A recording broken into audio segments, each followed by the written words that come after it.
Cebu Provincial Comelec nagarat og dugang duha ka withdrawal sa Certificate of Candidacy, usa sa Dakbayan Sugbo ug usa sa City of Naga. Nining katapos ang adlaw sa pagduso sa withdrawal statement ug sa pag-file og substitution. Ang detalye ni Femari Dumabo. Ganihang buntag naabtan sa GMR TV Balitang Bisda kining first-time politician nga si Attorney Emmanuel Birao kisa ni withdraw siyang kandidatura pagka-board member sa 3rd District.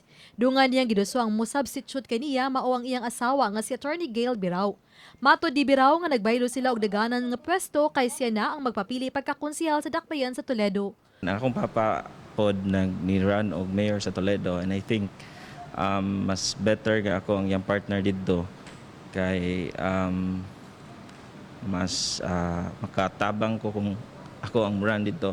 Matod ni Attorney Lionel Marco Castellano, Cebu Provincial Election Supervisor, nga ikatulo na si Birao nga niduso siyang withdrawal statement diha sa ilang buhatan. Nitong Sabado, nisibog si Romeo Jimenez Jr. nga magpapili unta pagka-board member sa 3rd District. Hangtod ginihang udto duha pa sa mga ni-withdraw ang aduna nay substitution.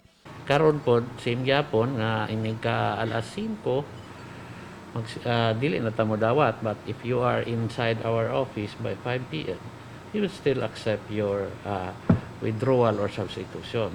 Samtang sa Dakbayan sa Sugbo, ni-withdraw sa iyang kandidatura si San Nicolas proper Kapitan Clifford Ginial kisa pagpapili unta pagkakonsehal sa syudad sa Sugbo.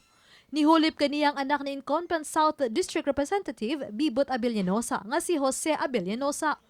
After today, sir, so basically, amo na i-forward sa Manila ang ilahang documents sa Law Department for them to assess whether dawaton ba nila o di. Sila ni bahala, sir, sa atong final list of candidates. Sa syudad sa Naga, pasado las 12 sa Udto, nagkuyog ang mag-amahang Val og City of Naga Mayor Christine Chong.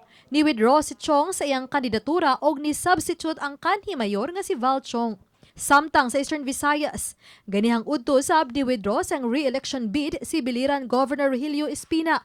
Iyang anak nga si Naval Biliran Mayor Gerard Espina ang ni-substitute. Samtang ang gisuon sa mayor nga si Gretchen, mao say nihulip kang Gerard. Uba ni Jun Solon. Ako si Femari Dumabok. Balitang Bisdak.